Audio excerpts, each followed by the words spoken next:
Welcome to Remainders, where we talk all the movies that remain. And today, one of my favorite sequels of all time, Psycho 2. Before we get to that, my name is Patrick McIntyre. With me, the extremely talented, always reliable Ramones wearing t-shirt and best pal, Darren Varel. How's it going, bud?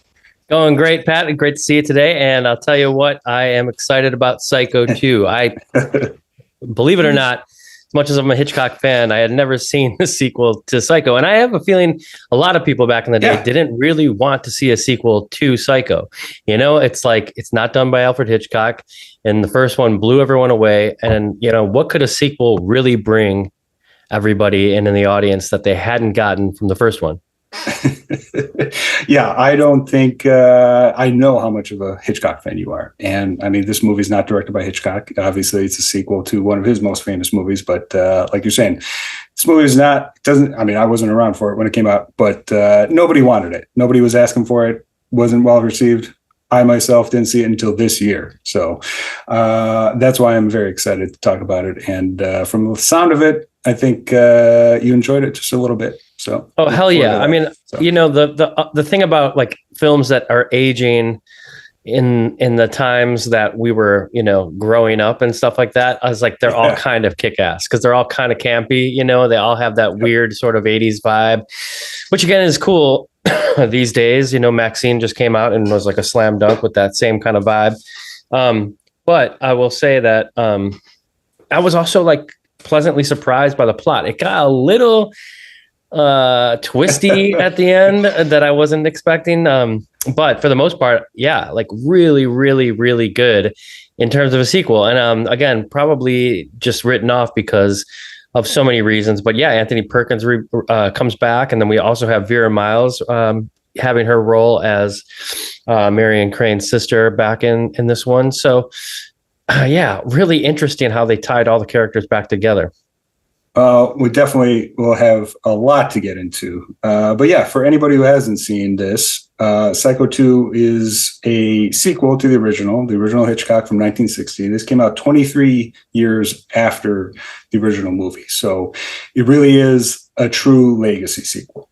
But yeah, just a quick rundown of the movie. Psycho 2 continues Norman's life as he is deemed sane and returns to society.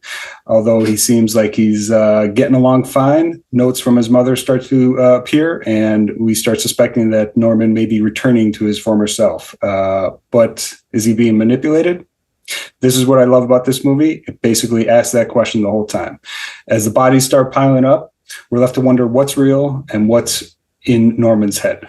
Like I said, a legacy sequel far before sequels were a thing. Psycho 2 is, in my opinion, a very worthy sequel to the original. And I'm not going to ruffle any of your feathers, but I might like Psycho 2 better than the original. So I'm just going to drop that there and we'll get the conversation rolling. So, well, let's start there. Okay. Like, you know, the Psycho original shocked audiences back in the day. People would come in, they were told not to enter, you know, after the first 15 minutes or so, because, you know, and it's not a spoiler alert, everybody pretty much knows this, that the main character is killed off in that time period. And so Hitchcock's very clear, didn't want people coming in and seeing that and then ruining, you know, the surprise. Also, like, there was no cell phones back in the day. You couldn't text your friends. Oh my God, holy shit, Marion Crane, you know, the different movie going experience. But again, it was so innovative in the way that it did all of that. And now we're going into, like you said, a legacy sequel. And it's, maybe we should explain a little bit to the audience in case they don't really know what that means. I mean, legacy sequel means like literally in the universe, right? Like it's not like Halloween, a new reboot by Rob Zombie that, like, you know, is trying to retell the story, right? That's not a legacy sequel. Is that right? Yeah. No, so a legacy sequel would be in the universe of the original, right? Well, it's certainly in the universe. The way I understand it, it's like the time between the movies. That's kind of how I like it.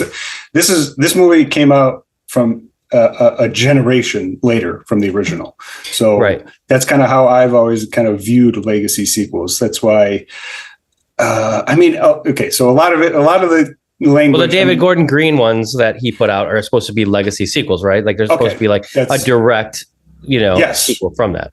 So that makes sense because, yeah, he's saying with that particular movie, the 2018 Halloween, he's saying this is a sequel to the original Halloween. Right. Thus, I guess, making that a legacy. I mean, the way sequels have come out, I mean, a movie can be a sequel, a legacy sequel, a remake, and a reboot at the same time now. So that's why it's a little convoluted. But basically, the way I kind of view it is like if there's a huge time gap, almost a generation, 23 years, yeah, that's a full generation between movies. So that's kind of how I viewed it. So yeah, and so it's kind of cool because, you know, you're getting to see Norman Bates as he's getting released from prison, which is, you know, that's a clear way to write the script, right? Okay, Norman gets out of jail. And of course, like it's probably at the time a controversial topic of why he's getting out of jail. You know, this served his time, but mental illness and all of that kind of stuff. It's interesting to kind of view it these days and how things. I mean, I watched that Menendez brothers documentary, and like now there's a lot of like talk about them getting out of jail, and how the world changes is kind of impacts like these cases and the different things that are happening. So it's kind of interesting to see Psycho and seeing that Norman is, you know, rehabilitated, but is he really? Yeah. And it plays on the audience the whole time because you don't really know, you know, until, like I said, at the end, you get these kind of twists and stuff like that. And then here's the worst part for me is in the time that I've watched this, which has been like 2 weeks or something, I didn't get to see Psycho 3 yet. So like, I kind of really want to see where they pick up with that, you know, and I guess they made a 4th one as well. And so, yeah, I'm excited to watch all of those, but they're not available anywhere for streaming right yet. So I will get to those. But the second one, yeah, again, in the same universe, we're talking 23 years later, you know, Norman Bates is out of jail. And now what happens? Does he go back to the Bates Motel? Of course he does, you know, and then what happens there? Like you said, the bodies start to count, the body count starts to add up. And we're kind of wondering, you know, is he back to his old game? Is he killing everybody? And man, I think we talked about it before. The cast of characters, and when you have Dennis Franz, who we've talked about on this podcast so many times, and so many great roles. He always kind of plays the same guy back then. This kind of, you know, schmuck, but like kind of dirtbag, you know, probably selling drugs, you know, dealing in hookers and all this kind of stuff. He is just great. Probably that's how he's introduced, is selling drugs to the well, right. Yeah. Trying not to do too many spoilers, but yeah, that's how they were introduced to the character. Oh no, we're full spoilers this episode for sure. No, yeah. So to me, yes, we do keep on covering Dennis Franz and his dirtbag characters in movies. Not intentional. I think it's just because I love a good dirtbag in a movie. So, you know, Dennis Franz, we're just going to naturally gravitate towards those movies. I think you got kind of on the same level. So, yeah, no, totally. And I mean, again, yeah, all of the movies that I've seen him in, I mean, sans NYPD Blue, which I never really saw any of that, but I think he plays a good cop, or I don't know, he plays a cop at least, you know. He definitely plays a cop. I've never seen it.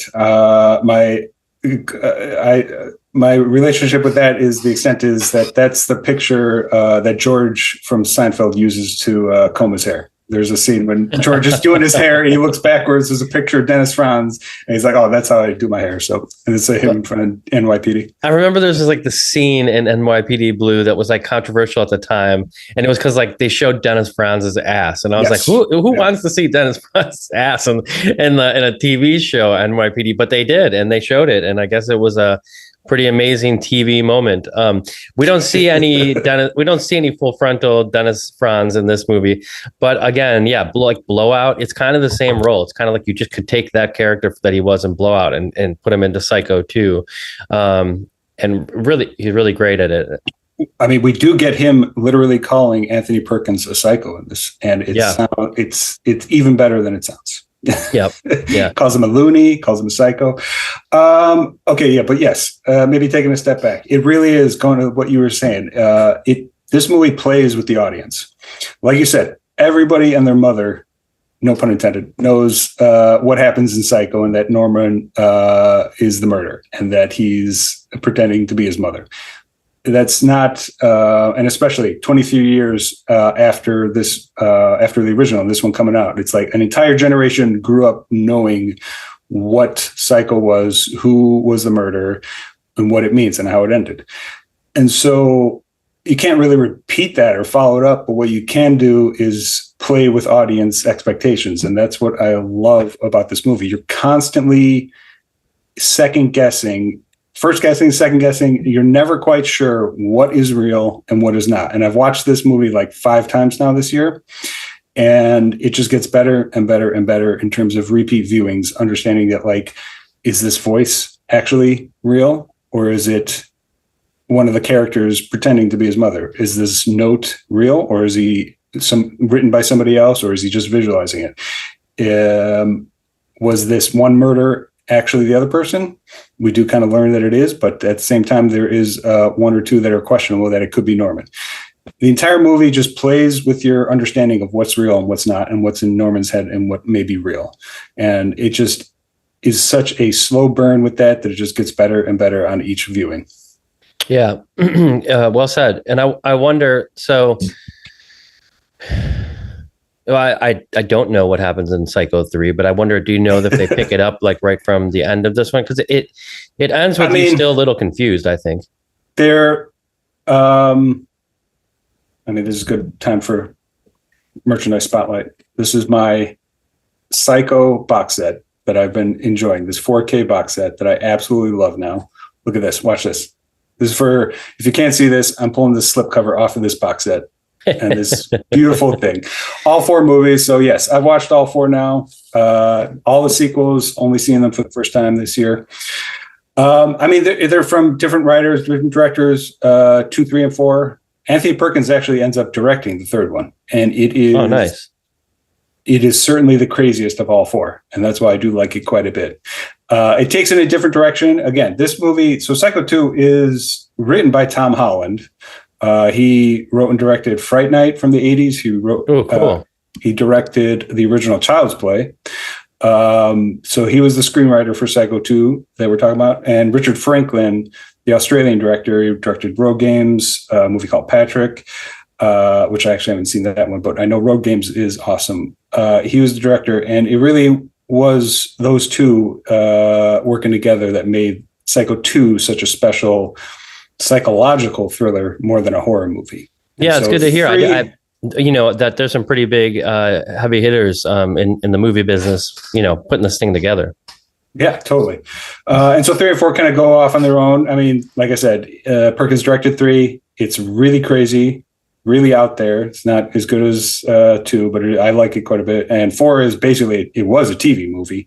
It follows a young Norman played by, what's his name? Elliot from E.T., Henry Thomas. Oh, right. Yeah. Henry Thomas plays a young version, and the whole movie is him calling into a radio show recounting his early childhood and first time murdering people. It's a weird movie. You can tell it's a TV movie, but it's not that bad. So I thought the 4th one was Anthony Perkins already passed away by that time. No, he's in the 4th one. Oh, he is. Okay. Yeah, he's definitely playing Norman. He's in all 4 of them. I think he passed away shortly after. So gotcha. Yeah. But 3 and 4 I like. 2 absolutely love. So that's why we're talking about 2. Yeah. Well, yeah. I mean, and again, I think that going into this, a lot of people I think will be pleasantly surprised, just like I was. And I also kind of love, like we talk about this a lot when you do a podcast and you listen to stuff and you hear people that you respect or friends. Not that I don't respect you, but we're friends first, and now we do this podcast and I respect your opinion for the most part. So when you tell me about, you've definitely contradicted yourself in the past. So, Look, sometimes there's some picks and I'm like, wait a second. No, but in all seriousness, when you brought up Psycho, it made me excited about it. I was like, damn, I never did. I would go into the movie store, Hollywood Video back in the day. I would always go there before Blockbuster, and I would see them on the shelf and never had any interest. But of course, I love Psycho, which is the crazy thing. It's like, fuck this. Why would they do? Why did they make? And I just made up my mind already, and I don't know why I did that. So seeing it all these years later, I'm like, damn, I could have missed out on. I could have spent my whole life without seeing Psycho 2, and that would have been a tragedy. Yeah. No, I mean, I didn't hear people talk about him too much back in the day. I have heard people, again, this is just the way sometimes movies work. It's like they go under the radar, they go underappreciated, and then years later, when you start accumulating enough people talking about them, you get enough people enjoying them. And then, like, this is the whole reason why we do this podcast. So you talk about the movies you love. And so in the last like 6 years, I've heard people talking about Psycho 2 quite a bit. And okay. That's just what kind of led me to when we watch it. I mean, when we were working at Suncoast, we had the Psycho 2, 3, 4 DVDs, and like, yeah, nobody ever gave them a second look. I never heard anybody in the store talk about them. So yeah, I'm the exact same way. Like I just kind of wrote them off. And there is kind of like, again, like nobody was asking for a sequel to Psycho when this came out. And so if you love a movie that much, sometimes, you just kind of let it be. I think I mentioned, it's like RoboCop is one of my favorite movies of all time. And I don't really have it as a need to watch 2 and 3. Plus, nobody still talks about them too much. So, it just is what it is with that sometimes when you love movies that much. But again, Psycho 2 is a very different movie than Psycho, but it is a sequel in the best possible sense, in that it's a true continuation of Norman's story. And he is turned into it really is kind of like a magic trick, the way that he's turned into a sympathetic character in this movie, in a pretty viable way. Like, I mean, the whole plot of the movie is the fact that somebody's playing him and manipulating him and trying to drive him crazy. And you combine that with Anthony Perkins' performance, which is my favorite part of this movie. He is so great in this. This is honestly like one of my favorite lead performances in a horror movie. And he's just incredible in it. Yeah, not to turn this on you and ask a bigger question, but kind of why do you think, you said earlier that this was potentially your favorite in the Psycho series, even better than the first one. What do you think makes you say that, from this film? What brings that, to your attention that you like this so much? Well, yeah, 2 things I've already mentioned. Certainly, Perkins' performance. I could watch every scene that he's in here in this movie, and I just love every part of it. Every line that he gives, every delivery. He is just so incredibly good at, like I said, he's playing a serial killer, and yet he's still able to convey a sense of sympathy in his character. And a lot of that is obviously the writing and the direction, but it's largely his ability to pull it off too.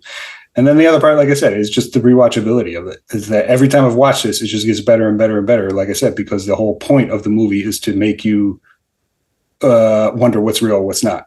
And you do get some answers, but then still stuff at the end is still up in the air of like whether this note was real, this voice in his head is real. I mean, we end up learning who the killer is, but it's still up in the air. And that's why just on these rewatches this year, I really do like it just as much as the original. The original is obviously more iconic and was groundbreaking, but when I'm sitting down and watching a movie, I probably would rewatch this. So, well, I brought it up at the beginning of the episode, but the Menendez brothers documentary that just came out, have you seen it? Definitely not. Okay. There's like obviously, a lot of things that you remember from the media and different things like that, and like the series is well done, but it's like kind of always in sort of typical Ryan Murphy fashion. It's like, the drama is played up and stuff like that, but it makes you think. And then hearing Ryan Murphy, the director? Ryan Murphy, the creator of the series, he did like, what else did he do? I think Brad Falchuk is his name. Him and that guy both like created American Horror Story.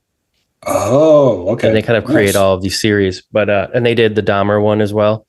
Okay. But speaking of Hitchcock, I heard that the third one that they're going to do in this Monsters, so it's like a Monsters thing. They call Monsters, the Dahmer story, Monster. And then this one is Monsters, Eric and Lyle Menendez story. And then the third one is another one in the Monster series about Alfred Hitchcock. Oh, I was trying to think of triplets killers or something. Maybe there were 3. No, I just heard that they're going to do Hitchcock, but it's like that story. That's awesome. Of Hitchcock, like, and just sort of being bad to women and stuff like that has like, Tippi Hedren's been talking about that for years, but I'm kind of wondering if that's the route he's going to go down and kind of tell that story of like, some of the stories that have been floating around in Hollywood about Hitchcock. So I don't know, but anyway, the reason I'm bringing this up is because it's really feeling sympathetic for Norman Bates in this, like you said. And how can you feel that way when you've seen the first one and you've seen that he brutally killed Marion Crane? And then you've got her sister saying, like, how could you let, this guy out of jail? Like, what the fuck, And well, he's rehabilitated. He's gone through therapy and he spent his time basically. And again, that's the same thing that they're trying to say about Eric and Lyle Menendez. And the whole story of it is this very, they were really, abused by their father, to put it lightly. And a lot of stuff with that is like, can you be sympathetic, even though they definitely killed their parents? Like, that's not debatable. But can you be sympathetic after hearing all of the things that were done to them? And can you get off on a manslaughter charge now instead of, first degree or second degree or whatever it is, murder, which they got convicted of, which sent them to prison for life? If they had gotten manslaughter, they would have gotten out. Wow. And there's degrees of that based on too, I'm not a lawyer, but based on different factors. And so like Norman Bates, this is what happens to him at the beginning of the movie. He gets out of jail when he's, he should be spending life in prison for killing Marion Crane. But yet you still have it's almost the greatest Hitchcock thing where you start to root for the bad guy, but in this one, you're rooting for the bad guy, but you don't even really know if he is the bad guy. No, you certainly don't.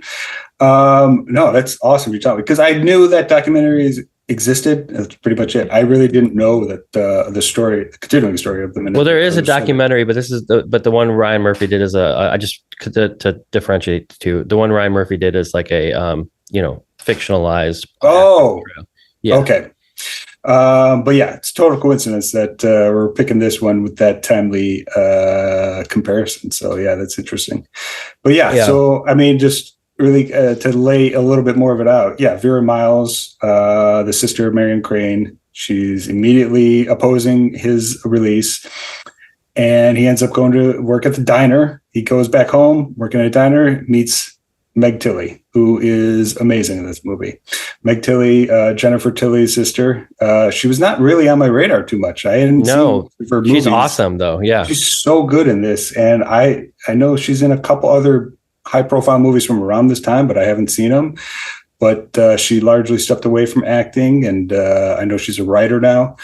And she's fucking fantastic in this movie. Really good. I'd say like one of the highlights in my opinion, and plays the role perfectly, also half the time you're wondering why the fuck is she staying with Norman Bates, Well, that's, yeah.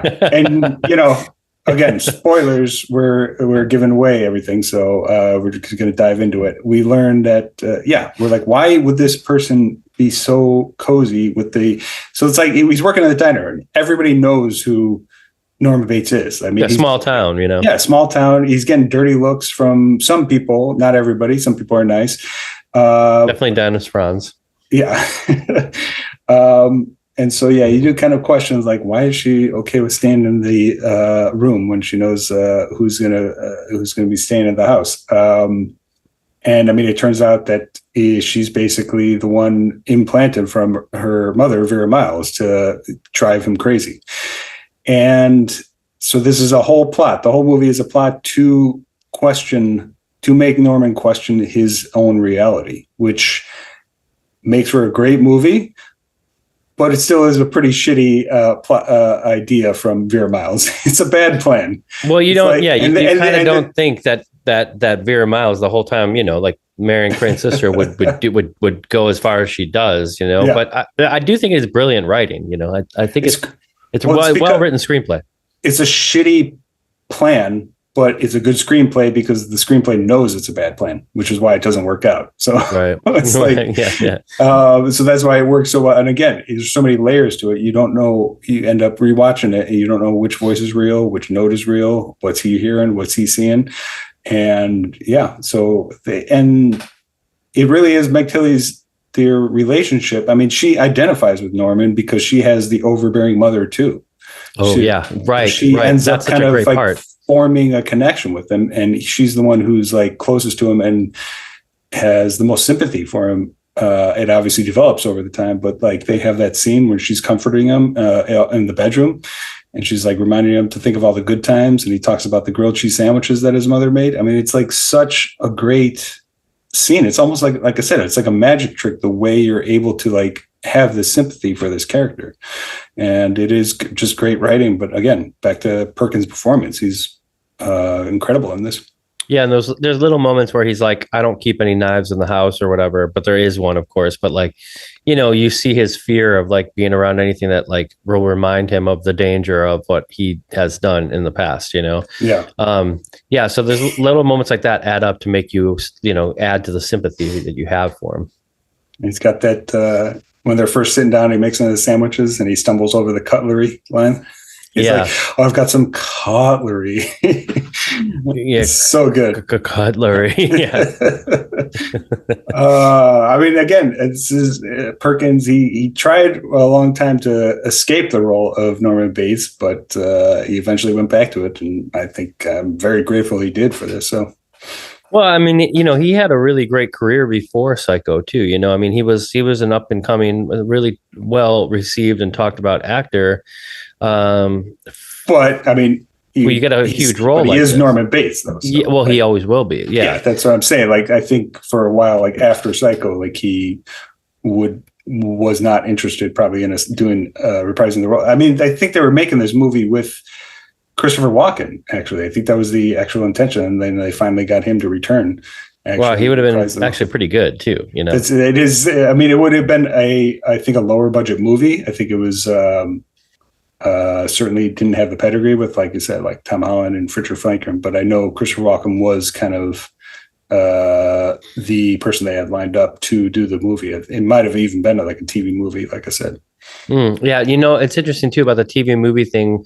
Those were always like pretty good in their own. They had like a vibe to it. That's the only way to really describe it, you know, because they're like the budget was like lower and it was like cut up and there was commercials in it, but there was something like about seeing those. So that's why I kind of would love to see 4 for that reason. And then Criterion actually has 2 made for television horror films that I've been meaning to watch. And one of them is directed by John Carpenter. And it's like, I'm sure you couldn't find that anywhere until they just put it up. I forget the name of it, but yeah. Cigarette Burns? I know that's what he did. Cigarette Burns and... I think I have it in my should right behind me. It's not Cigarette Burns. I know that's one he made. Here, I'll let you know right now, because they have a curated with all the not body bags. Oh yeah, made for TV terror is what it was called. It's called Someone's Watching Me. That's his. Isn't that his early one, right? Well, like, yeah, really early, right? It's directed by John Carpenter, 1978. Yeah, so like right before Halloween, same year. Adrienne Barbeau and David Burney and Lauren Hutton. Adrienne Barbeau, right. By the way, awesome in The Fog, which I've seen for the first time just the other day. Really? Yeah. Wow. I know, dude. I know.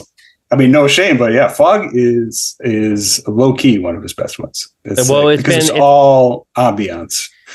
There's a lot to talk about in between the last 2 months. We haven't done an episode. I mean, there's been a lot. Right. I was in Chicago for all of September, and then when I came back, I've had some car troubles and different stuff that has sidelined us. But anyway, yeah, there's a lot to talk about when we do our post movie gab, and. Yeah, I mean, John Carpenter made for TV stuff. Like, I'm sure it's great, and I can't wait to watch it. But I'd also love that there's places like Criterion that are like putting these together, like made for TV terror. I love that. Well, I'm pretty sure his Elvis movie was made for TV too. So, really? Yeah, I don't think that was a theatrical release. The other one on here is called The Spell by Lee Phillips, but I don't know Lee Phillips, and it's starring Helen Hunt though. Aired on NBC just months after the success of Carrie, the similarly themed tale of teenage telekinesis and witchcraft features a gripping performance from Lee Grant. Oh. Yeah, sounds good. Anyway, not to get too off of Psycho, but Psycho did, I guess, from what you said, Psycho 4 has a made-for-TV vibe to it, because it was, right? Yeah, it definitely was. Yeah, we got off track. What else did you like about it? Well, so Psycho 2, if I would to sum it up, I would like to almost apologize to myself for sleeping on it for so long, because it's so good, so fun.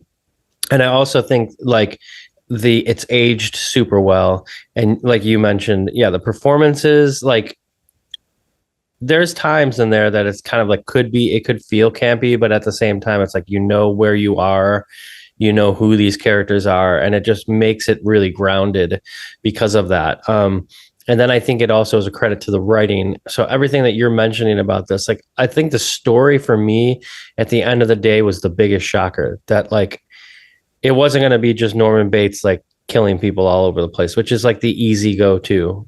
Yeah. So when I actually saw that there's like really good story involved here, and that, the acting was great and everything, it just came together as a great, perfect package. And again, probably liked it even more because I was so pleasantly surprised that all these years I thought it would suck, and it didn't. I love it.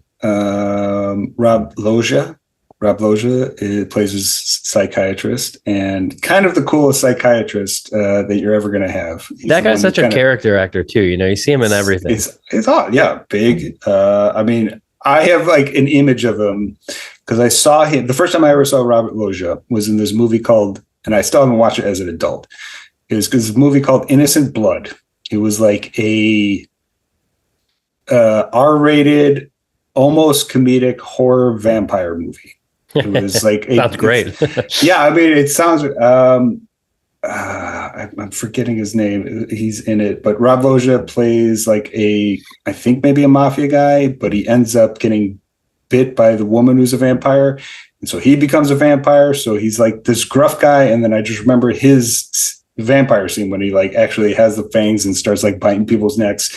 And so seeing that, I probably saw that before even Big. I had HBO way too young, so just staying up late and watching whatever R-rated horror movies were up late. Oh, so right. I always remember that scene whenever I see Robert Loggia, but he's so much more than that. But yeah, he's like the coolest psychiatrist. He's like so supportive of Norman. He's the one who starts kind of helping Norman put the dots together. Like, Norman, you're not going crazy. There's actually people who are manipulating you, and you're not at fault here. And just watching that descent, and then one of the coolest death scenes for Robert Loggia, him falling on that knife. It's like it's shot so creepily, like he ends up getting stabbed, but then getting knocked over the banister, and the knife falls right on the rail, and you see it like go into him as it's going down. Yeah, it's like, incredible. What are the odds, right? Yeah. And I mean, it's obviously not the goriest death scene. I'm sure you are thinking of the knife in the mouth scene as that with Vera Miles. That one's takes the cake, but it's just shot so well. And again, it's like, this is a psychological thriller, but it still delivers on the gory kills that you would expect from a horror movie in the 80s. Yeah, and I like at the end that they say, the filmmakers wish to express thanks to Alfred Hitchcock, which Hitchcock didn't get to see this film, by the way. And I don't, who knows if he would have greenlit it. Not that he maybe had the power to, because it was characters probably sold to Universal, I suppose. But he died in 1980. And I think this is like, what, 81? 82 or 83? 82. So yeah, he had already been passed away for 2 years when that came out. I almost want to feel like intentional is not the right word, but I almost want to feel like that was just like, all right, we're just going to wait till Hitchcock dies to put. I mean, not intentionally, but there has to be something where it's like, all right, we're not. He's done making films, so maybe now we could follow one of his most famous movies. So I almost feel like just there was like, all right, he's no more Hitchcock movies are coming, so at least maybe we can do something to. Keep the memory of Hitchcock going by making a sequel. Oh, you mean the money of Hitchcock alive, huh? Or that too. Yeah, most likely. I'm sure it was more about money. This is Hollywood. This is the business, buddy. We got to make that money. Yeah. That's right. Put out a couple more Marvel films, Well, the way I look at that, if they didn't have an agenda to make money, we wouldn't have gotten Psycho 2. So I'm not saying, I'm just saying. I agree. I mean, you got to make money. Everyone's got to make money. But yeah, you can do it definitely and artistically have these films that still exist in the world where the Marvel films exist. That's I'm afraid, my friend, that the world is just really fucking stupid, and nobody wants to watch anything that challenges them. It's when I watch something that makes them feel like entertained and have a smile on their face, which is fine. You know, a joyride is fine. But for me, I like to watch something with a little bit more substance to it, you know, like Psycho 2.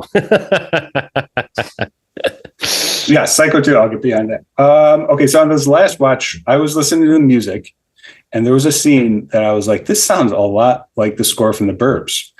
And I look it up. Sure enough, Jerry Goldsmith did the music for The Burbs and Psycho 2, amongst other movies. But like, it was just kind of crazy. I was listening to the symphonic score, and wow, like, this sounds a lot like The Burbs. This shows you how much I've watched The Burbs 100 times in my life. So, and sure enough, it was Jerry Goldsmith. So that was awesome. I mean, The Burbs is so fucking classic, every bit of that movie, you know? So like, yeah, I can't believe you recognize it from the score. But then again, I was watching The Church the other day. I texted you, man.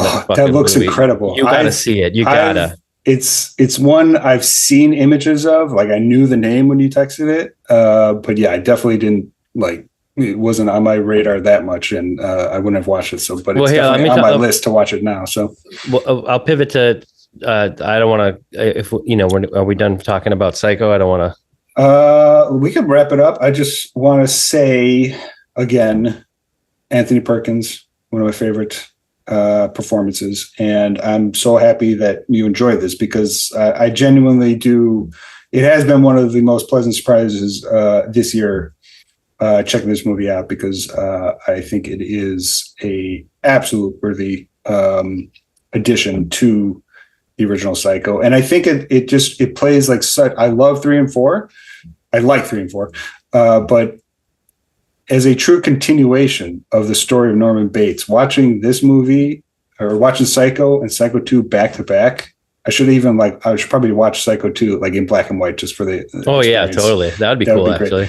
Yeah. I think it's just such a great double feature. Like, it just is, it really is a true continuation of a character arc. And yeah, I'm very happy it exists. And would love to see that in black and white, by the way. That would be like such a great way to just kind of, I mean, you know me, I think every movie looks better. I turn my TV on just to black and white, just leave it, let it run of whatever movie I'm watching sometimes. Yeah, Godzilla -1. Really fucking great in black and white. I'm a little biased with that. I think almost everything looks better in black and white. So, but yeah, so I'm happy you are, and we'll talk a little bit more Hitchcock in general, but any last thoughts for Psycho 2? No, like I said, it couldn't be any more timely too for the time of year here, you know, and usually if I have money, which this year I don't, but you know, Universal Studios, the backlot tour is always fun to see the Psycho house and go past that. I got my picture with it. I think it was last year when we went. Yeah, it's really cool. You know, it's just like it's like, I don't know. I love all these like kind of classic around this time. Like, people are like, I'm going to watch Psycho. That's going to be like a no brainer. I'm going to watch Halloween, you know. I'm such a fan of horror movies. I'm such a fan of old Hollywood. I'm such a fan of all this kind of stuff. And I can get on board with a Psycho 2.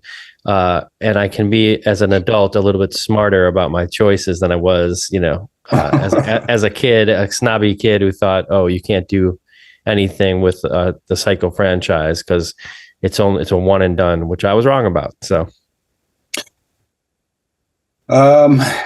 yeah, I have thoughts on that, but yeah, we can put a pin on Psycho 2. Love it. Happy the more people will discover it. So, but yeah, let's move into other stuff. But I actually just want to continue with that thought on movies in general. I do think movies have gotten so bad that looking back and rediscovering gems is kind of the best way to go. There is just like a sense of low bar with film right now. Not to be pessimistic, I just think we are in a downswing. Like, I think we are worse than the 50s in terms of worst eras for the movies. But I don't know. You know, I mean, I guess I can agree, but I can also, like, I'm I don't just go to the theater, I do a little bit more. I know you don't do as much like watching trailers, and I don't do that either, but I also like go to the movies if there's something of substance there, like the director I really love, or an actor, an actress. Like I loved Longlegs, but then I also didn't know at the time that was Anthony Perkins' son, which I think you told me about. Oscar Perkins, star of Psycho 2. He's the little boy that when Anthony Perkins gets back up in the house and he sees himself, that's his son. Yeah, Oscar Perkins. Awesome. I mean, there's movies that are like, I didn't love that movie, but it definitely was one of those ones where I was like, oh, this is different than what they're making right now. This is like actually got some really cool, like different takes on like a horror movie. And also then you got Nicolas Cage, which, you can't go wrong with, of course. I mean, you can go wrong with them. You can definitely overuse. No, you can't go wrong with them. I knew you'd say that. But yeah, I don't know. So to get back to your point about just films that are, there are still good. Great films. Right. There are, of course, great films. I'm talking mainstream movie making right now.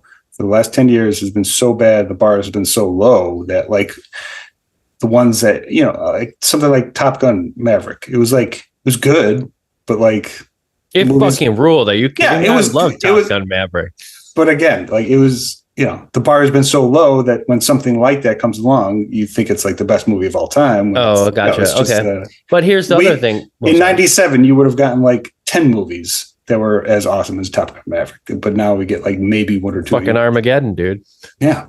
That's what I'm saying. Okay. Well, I just need to tell you, like, I just saw the Terrifier 3 fucking killed Joker in the box office. And I was like, holy shit. Like that blew my mind. I mean, I know people love the Terrifier. I love the Terrifier, but it is fucking crazy. It's like, I told my girlfriend, I'm like, listen, like you should never see that film. And she's like, no, I never want to see that film.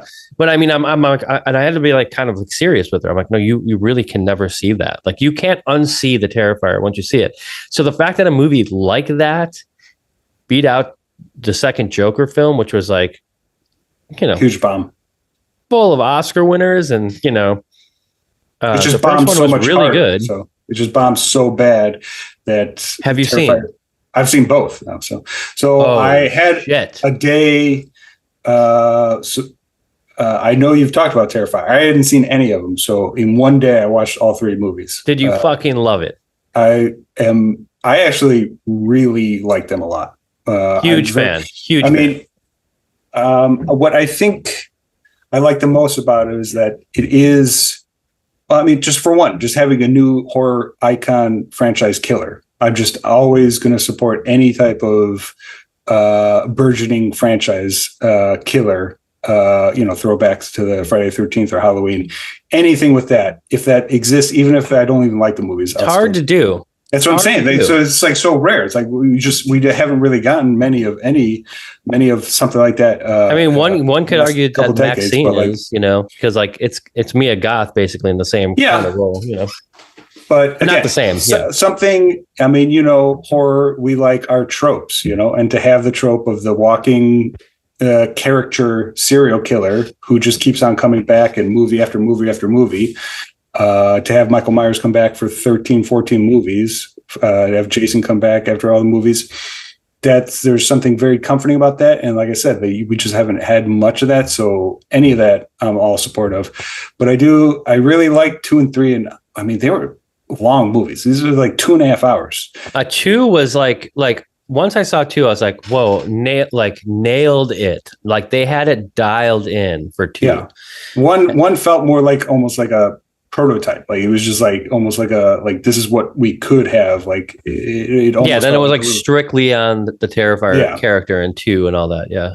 And so Damien Leone, the director of all 3, like I saw somebody point out that the vibe is going back to Phantasm, which is a franchise I absolutely love. But the first one especially, it's all about vibes. It's like it's not about plot. It's not about like what's logical or what's the plot of the killer. It's about vibes, and that's why it's a longer movie. It is more about the ambiance.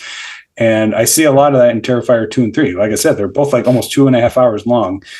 and like, what plot for like a franchise killer movie do you need for 2.5 hours? So it's not about the plot; it's about the vibes that he's putting into it, and that's kind of what I liked about that a lot. And I see myself revisiting them and being pretty excited for 4, 5, 6, 7. I'm all down for Terrifier going the long run and becoming one of those 10 entry franchise killers. I'm afraid to go see Terrifier 3 in the fucking theater, man. I mean, that was fun. Those movies scare the shit out of me. I mean, really? Well, that character is insane.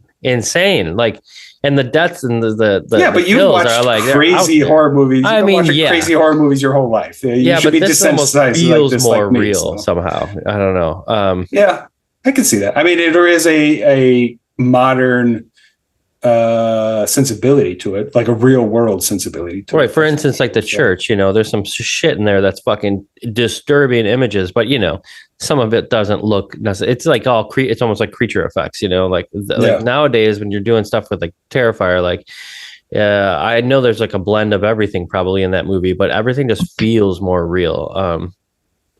And there's like nothing behind it. Why do all those characters come back? Right. Like we love Michael Myers because like you don't know, there's no reason. Is like they call him the Shape, and then like you got this guy in like a mask that's like supposedly had drowned in a lake. You got these like cool stories behind these people, and a lot of times like you are also like who's behind it, and even with the Terrifier, you're kind of like, who is this? Is this an alien? What the fuck?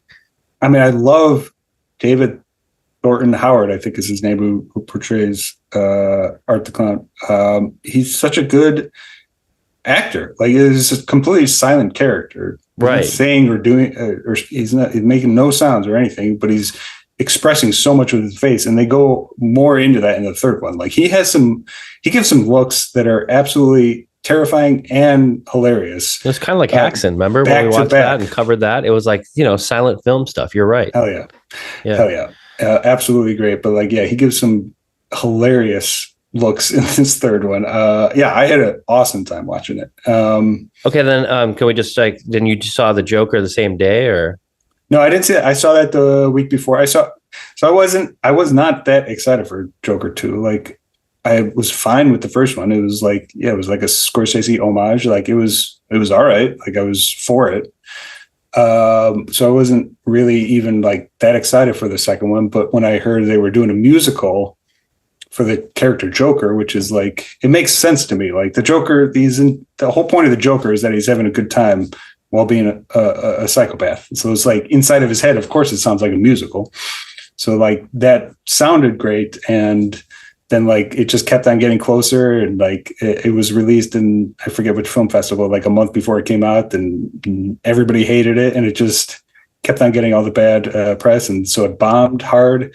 Everybody hated it, critics hated it, audience hated it. I mean, it's not nearly as bad as everybody makes it out to be, but it is a disappointing movie from kind of every angle, because it's not that great of a musical. Like, I wish it was more, because it's barely a musical. It's like they have a couple set pieces, but then they're singing and mostly talking through it the rest of the time. But that's a long ass movie too. It's like 2.5 hours. There's like long periods of time in this movie where there's like no music. So it's barely a musical. And then it is kind of like a retcon kind of character. Like, they basically, and I don't want to give the ending away, but like they basically negate some stuff of what the Joker is. So I think that's what also pissed a lot of people off. So it was a fine movie. I didn't care, but I'm also not surprised at all that so many people hated it. And then, of course, stacking it up against the Terrifier, it's But that was blew my mind when it was. It's such a sensationalized story. Is that the Terrifier, another clown character of this grindhouse horror franchise, this nothing franchise. The third one only cost $2 million, let alone the first two, which cost like way less than that.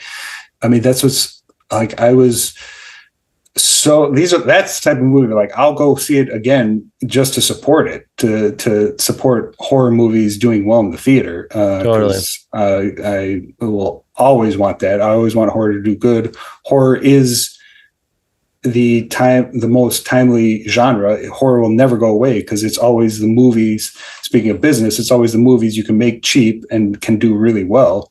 So that's why, like, going back to Haxon, it's like horror movies will always be around. And so that's what's encouraging. And that's why I love seeing stuff like this when Terrifier can swoop in and take all the glory away from the $200 million competition they had with Joker 2. Yeah, totally. Okay, I'm going to do a quick rundown of some movies because we don't have time to talk about all of them, but a couple that I've been loving. Okay, I never saw Cronenberg's The Fly. Finally watched that. I know, dude. I know. I knew you were going to like... Wait a minute. Okay, that one, there's no ball busting, but that one, that's on my list. I've been wanting to cover that for a long time. That is one of my favorite movies of the 80s. I fucking loved it. Stupid again for not like watching it. I watched on the plane home An American Werewolf in London, which I had never seen, which I fucking loved. Criterion has this like special like visual effects like curation, so those are both on there. So I'll stop you right now. American Werewolf in London, I saw when I was a kid. I just rewatched it last weekend again with the girl, and she had never seen it. And that's an essential movie. That's one of the movies that made me fall in love with horror movies. Seeing that on Comedy Central as a kid, because it is a comedy. Yeah, they played it on Comedy Central back in the day. Seeing that when I was like 9 or 10, that's one of the movies that made me fall in love with horror movies. So well. We'll have to discuss all of these because like they were both so fun. I'm glad I kind of like I'm going out of my comfort zone on some of these movies because I was just like I always around Halloween I think there's no time, like there's only 30 days and I'm running out. I got tried to watch everything that you love and then opening it up to some new ones. I hadn't done that in a while, so I watched The Fog. Fucking loved it. Nice. I watched the new Salem's Lot on Max.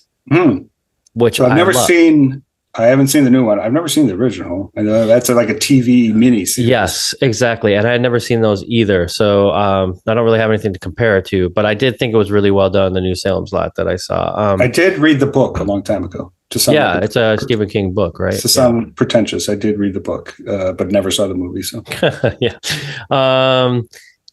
Then one of the best things, there's probably a billion more. So The Church I just talked about, the Dario Argento, like I guess they're calling it kind of like a trilogy, Demons, and then The Church. And The Church. Oh, it's the same director as Demons. Well, it's not the same director. So like Mario Bava's like son, I guess, directed The Church. Yeah. And also I think wrote it with Dario Argento. So like he's part of it and stuff like that. But there's a lot of different. I think it switches up like the director for like these 3 movies. I did put on Demons 2. Is that the one in the movie theater? That's the first one, I think. Oh, that's the first one. So anyway, both of those, all 3 of those are on Shudder, and I guarantee that I'm going to be using your Shudder a lot more leading up to the dates because I got to see both of those fully. But the Church, a young Aja Argento in it, dude. Awesome. Like awesome film, right up your alley too. You'll love it. You got to watch it and let me know what you think. One other one that I watched and I didn't realize it was like I was kind of shocked. I've never seen a film like this, but like it's more of like a film that aged super well. And it's called The Entity. Barbara Hershey. No. Fucking awesome too. It's on Criterion, and it's basically ghost rape. Like she's basically raped by a ghost the whole time. Allegedly a true story. And everybody is like, the woman goes in and they're all like, you're crazy, So it kind of has like been like almost like a movie about women empowerment because like she's like, no, fuck you all.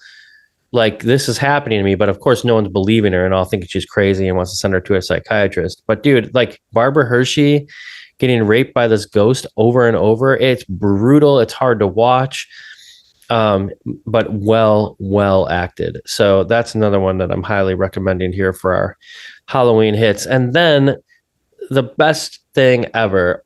We did like a Conjuring like marathon the other day because my girlfriend is like just wanted to watch those because they're like easier for her to digest than some of the other shit we watch, But they are kind of like horror movies for people who don't watch that many horror movies, right? It like almost feels like a bigger budget movie in a way, but they're great. I love those movies. But I was gonna say, so for like, I pushed the limits of what I can get out of her to watch. And I was like, we got to finally do it. We got to watch Killer Clowns.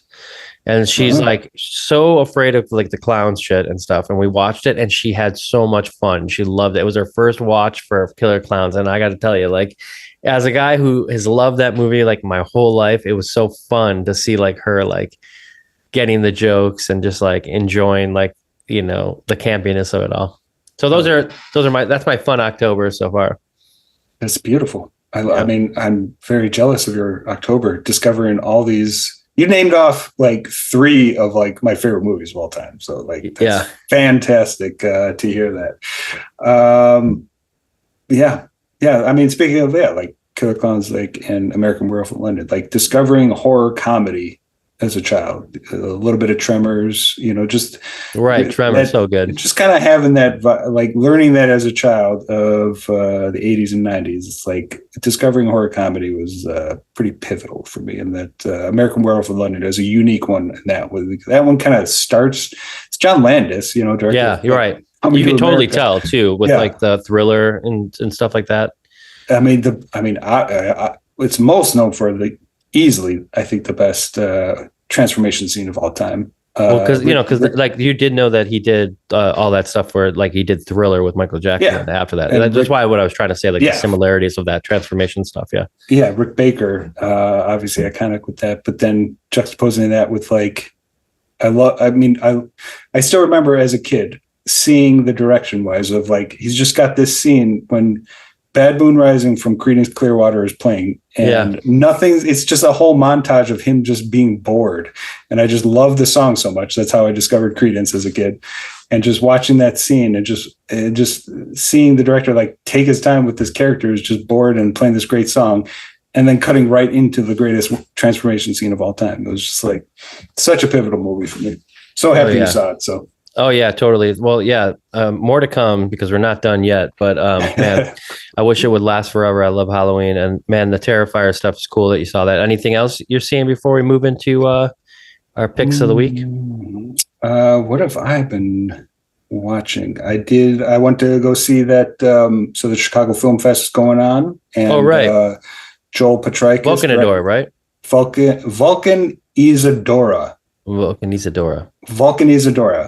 I still don't know the meaning of the title. I probably look it up, but after watching it, I still don't know like why it's titled that, but it does sound cool. So I got to see that. He was there. He introduced it, did a Q&A afterward. Joel Potrykus, he directed Buzzard, which we covered on the podcast, which is still one of my favorites of that decade. So it was awesome to see it. This is kind of a quasi sequel to Buzzard. It's the same characters, same name. Certainly a very different movie. That's why like he emphasizes like it's not a sequel, but it's like at the same time, it's like the characters are named the exact same as they were in Buzzard, and it's just continuation of their vibes. So it's a very different movie, very dark.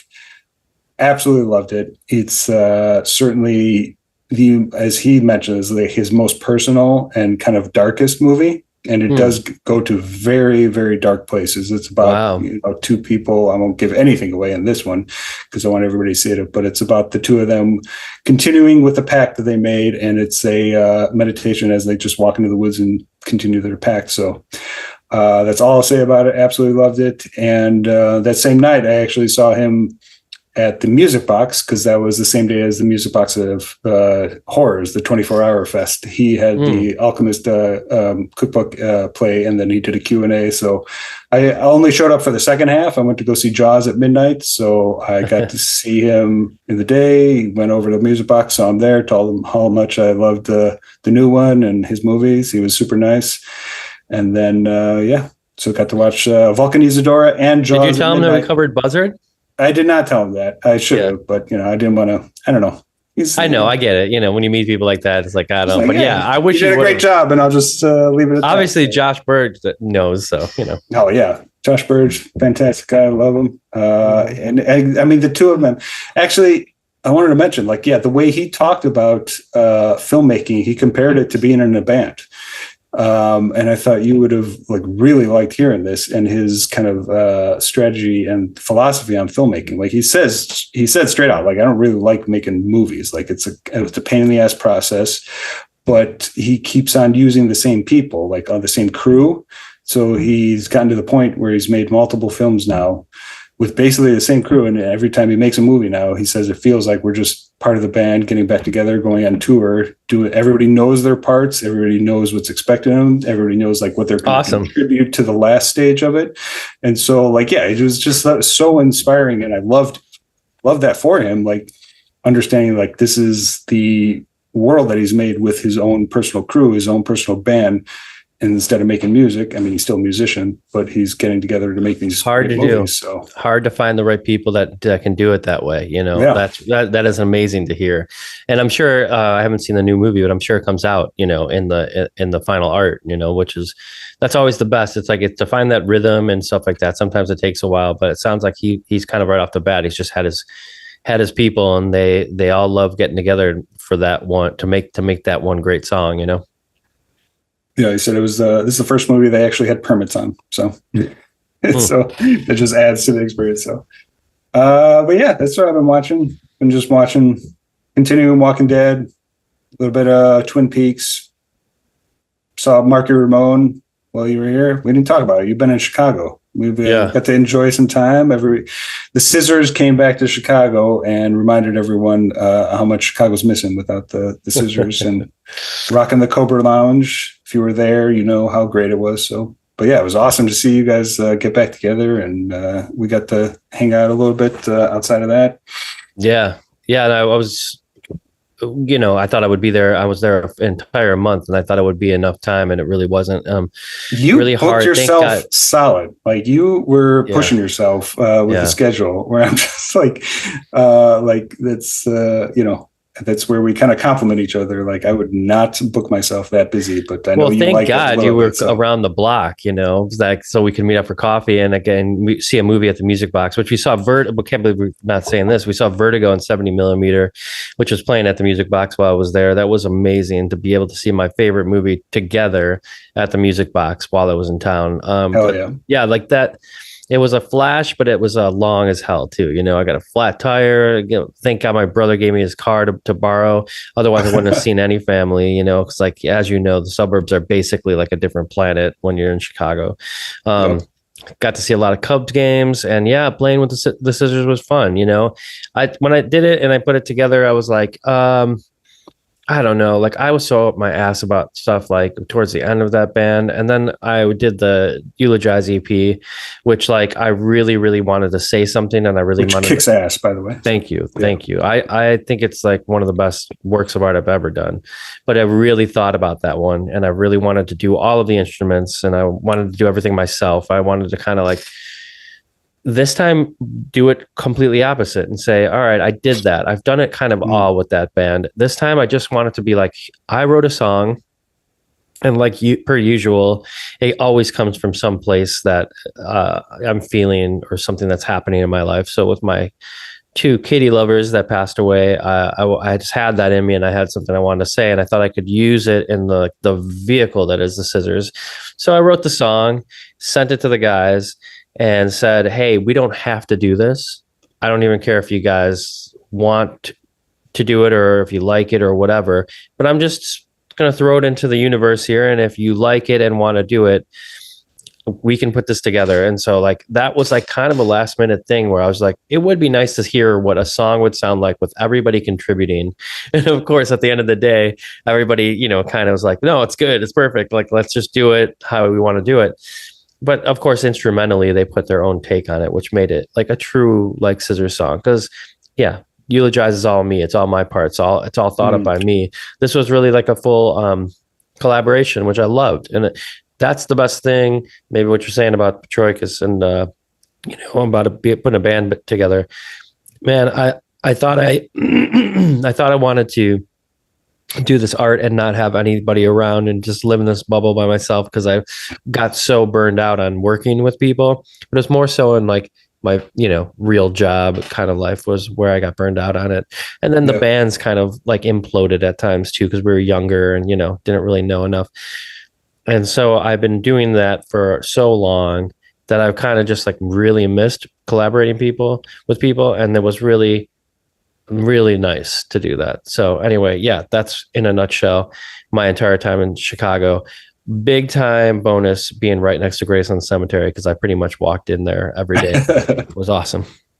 Yeah, I get a call from Darren. He's like, "Yeah, I'm just walking through the cemetery right now." So I thought I'd call and talk. So. Well, I think I'm not exactly sure, but it looks like I'm gonna have to turn down a show that where it's gonna be for the holidays because I just can't make it. I got something else coming on around here, but I think I'll be back in January again. So keep those jackets ready to be put on and walk around the frozen tundra Chicago to see a show. I don't know, man. It was like 80 fucking degrees yesterday. I'm so bummed as a bearded Irishman that loves 50-degree weather, and it's October and it's still like 80 it's fucking degrees. 95 out here pretty much. It's hot as hell during the day. I know, it's crazy. It's that's even too hot for like this time of year for global warming, man, fuck,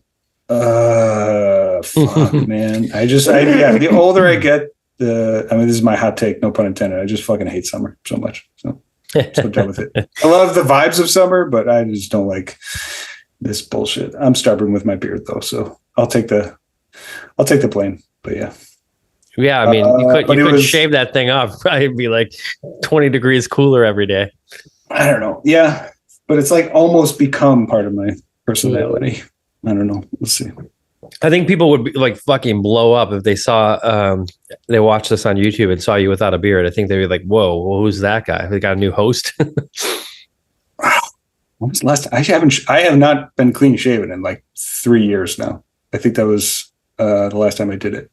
So I don't remember doing this podcast at a time when you had. It might be 4 or 5 years. Yeah. Last day of Chicago, you missed out. Marky Ramone, great show at the Bottom Lounge. So always fun to see him. Yeah, I know. I'm bummed I couldn't do it all, but I'm glad you got to go though. I mean, we still have you caught him. We were both at the same show, but that Marky Ramone with Andrew WK. So good. That was still, I mean, yeah, like we've mentioned it, like we just randomly ran into each other at that show, but like that Ramones show was fucking fantastic because 2014. I love Andrew WK, and so like learning that he was going to be fronting temporarily Marky's band and seeing them cover all the Ramone classics, that was great. I mean, his new guys are awesome; they do a great job. But yeah, that one's still pretty accurate. Yeah, Andrew WK. I mean, come on, the fucking party animal himself. Talk about an icon. But yeah, that's pretty much everything new in my world. All right. Well, speaking of music, do you want to go ahead with your music pick of the week before we close out this 60-second episode on Psycho 2? Love it. Well, I'm just going to preface, this is not my pick, but The Cure does have a new album coming out, and I will dedicate an entire segment when their album comes out. This is their first album in 16 years. When I saw them last year on their tour, they debuted a bunch of songs and they sounded great. And finally, the studio versions have been released and the full album will be out just like next week or 2 weeks on the 1st. And I'm beyond excited for that. So more Cure talk to come. But this week, one of my other favorite artists has a new album out, Wild God by Nick Cave and the Bad Seeds. Nick Cave is one of my favorites. He's come up on the show lots. Covered The Proposition, a couple other movies he's worked on. He's definitely been one of my favorite musicians for a long time. And the fact that he keeps on making great albums after all these decades, Nick Cave has never made a bad album. Like, that's just kind of what is unique about him. Like, even all my other favorite artists, I could still pick like a Bob Dylan bad album, a Cure okay album, but like Nick Cave's never made a bad album. And so his new one, Wild God, definitely a little bit more old school, not old school, but early 90s kind of singer-songwriter vibes to it. Kind of got his Elvis crooning. So I think you should listen to more Nick Cave because Elvis is absolutely one of his favorite artists and early inspirations for his singing style. So I think if you catch him in the right tones, you'll be making those connections. But the song Long Dark Night is an absolutely beautiful song from his new album. Beautiful lyrics, maybe a long dark night is coming, along with the nightmarish imagery that he has in all of his poetic writings, and absolutely love it. just keeps on making all these albums between his solo stuff, his instrumental stuff, Grinder Man, Nick Cave and the Bad Seeds are still going strong. He's been working exclusively with Warren Ellis a lot on other stuff that's still great. And yeah, Nick Cave is just becoming more and more legendary with each passing year. So yep. And every time I see those billboards around town here, I know I sent you a picture. Yeah, great. It's awesome. It's awesome to see that. I always think about you when I see Nick Cave. I know how big of a fan you are. So I'm interested to check out this new stuff, especially knowing it's a little more crooner style. Oh yeah, I mean he's had plenty of that in the past. So is this the tune you sent me in the text message? When my car broke down and you're like, this is going to make you feel better. I did. Yes. Yeah. I was like, I'll just give him my song ahead of time because it is a soothing, old school kind of Leonard Cohen-ish structured song. It's like you can't help but sit back, hear this song and just have a soothing kind of relaxing feeling to it. Cause it's just fucking gorgeous. It sounds amazing. His voice is incredible. And it's an old school structured tune, and I just fucking love it. And yeah, so if you're in a shitty mood, just listen to The Long Dark Night by Nick Cave and the Bad Seeds, because you were in a little bit of a shitty mood, understandably, that night for multiple reasons. So I was just like throwing some music because music can solve all. Yeah, you know that more than anybody. So I do appreciate it. Little Nick Cave is clear. I went right home and cracked a beer. I mean, dude, I was rolling. I was on a pretty steep incline hill. Ugh. Fucking tire rod or whatever, the axle broke off and it wasn't going into gear, and so I started to go backwards down the hill, and there's cars coming behind me, and I tried to like go backwards into a parking space as I'm rolling, and I just like there was all cars on the street. I couldn't, so I had to pull the parking brake right in the middle of the road. Fucking cars honking, pissed off. It's like, what do you want me to do? Like, nobody knows your story.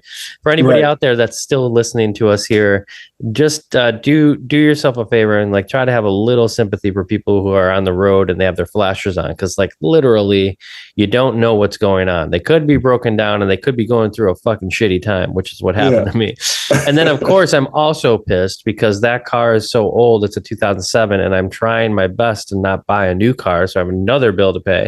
But this car, like literally every time I take it out of the carport, something breaks. And it's like $850 there, $875 here. Oh, your tires and your rotor's got to go. Like, oh, Jesus, fuck, I never drive. I never drive. I was picking my girlfriend up and I was listening to that Chaperone song, which kicks ass. It's like, good luck, babe. Good. And I've broken down. I was like, I can never listen to that fucking song again, and it's such a great song. So anyway, yeah. Thanks for understanding. I had a lot of things go wrong. My microphone broke, so I'm talking on a brand new microphone. This is actually the same mic that I recorded the vocals for Bury Me on, so hopefully it sounds good as a podcast mic, Nice. That's, you could sell that on eBay for a pretty penny, but I like that you're keeping it going. That's right. Okay, so my pick of the week, thanks for that. And so for anyone who doesn't know, we have a jukebox playlist going on Spotify that we always have in the show notes. And you can listen to all of our picks of the week, which there are some really, really great songs in there. As Pat would say, there's some bangers in there. I have been listening to a lot of like older punk that I had like Lookout Records type stuff, and just kind of like reminiscing a little bit. While I was in Chicago, I saw the last NoFX show that I'll ever see, because supposedly they're never going to play again, at Riot Fest. And man, it was awesome. I got to go like backstage and I was behind like them as they played. It was a really unique way to like see the last show. But as I was doing that, I was kind of like thinking, okay, like Fat Records, they had all these bands, but they weren't like my favorite bands. They had like Lagwagon and like a lot of Propaganda, like a lot of bands that like, and of course NoFX, but they weren't like the bands that I listened to all the time. And I started thinking about Lookout Records and how much I love Green Day and Screeching Weasel, the Queers. All of those bands are like my favorite bands of all time. Mr. T Experience, Pansy Division. So anyway, at a time there was like those bands were all touring together, and as the story goes, B-Face from the Queers, Dan Vapid from Screeching Weasel, and a couple other guys. I can't remember exactly who are all in it. They started like for fun doing like a side band called the Mopes, and the Mopes only have 2 like EPs that they put out, but there's one that came out called it's called Accident Waiting to Happen. It was reissued in 2018, so you can get it online finally, but for the longest time I could only play it on like an old CD that I had. And there's a song on this called I Don't Know How to Say Goodbye.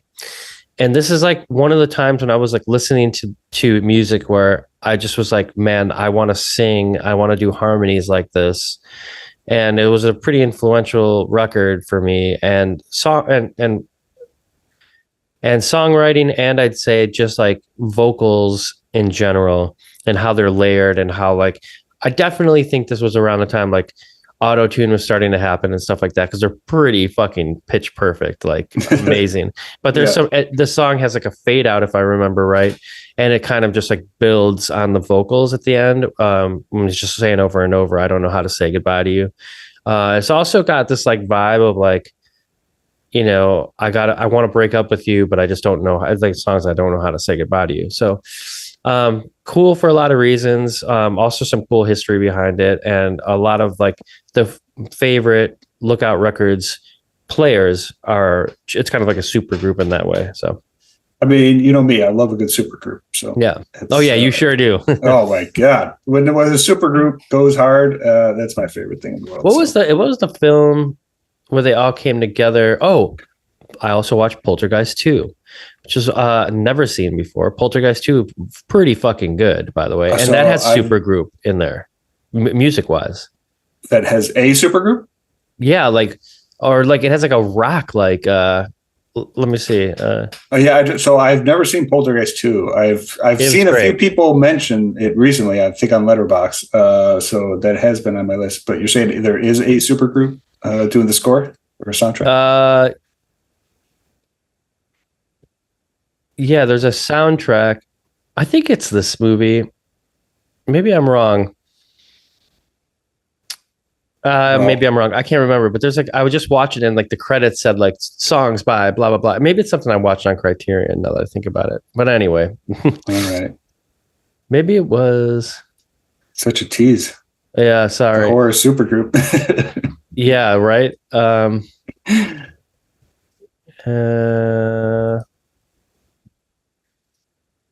Shit, I don't know.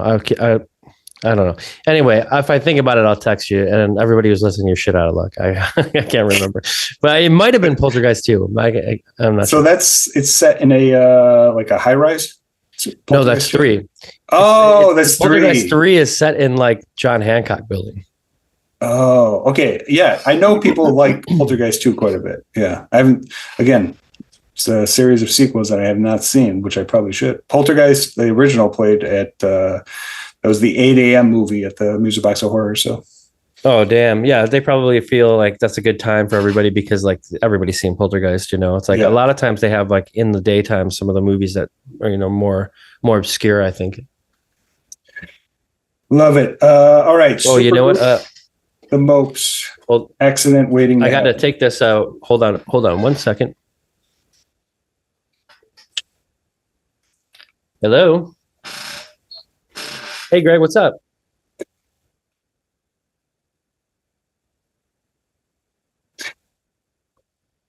Darren is talking on his phone right now. A very important phone call.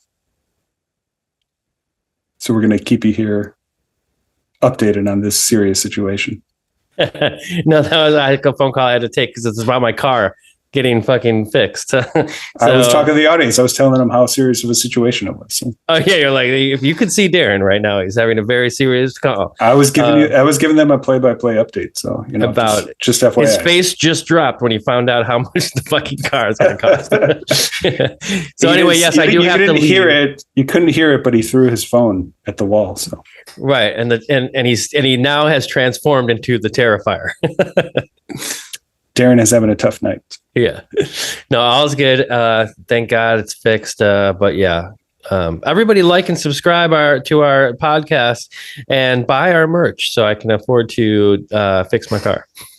I drank coffee out of our Remainders coffee mug the other day. And it's awesome, right? I mean, it's a great coffee cup. Yeah. I love that. I love that larger coffee mug that is kind of complimentary with the average size coffee mug. I like the average size coffee mug. I'm kind of European, I don't need a ton of coffee, but at the same time, that larger one is fantastic. So yeah, sometimes you just need that big cup in the morning,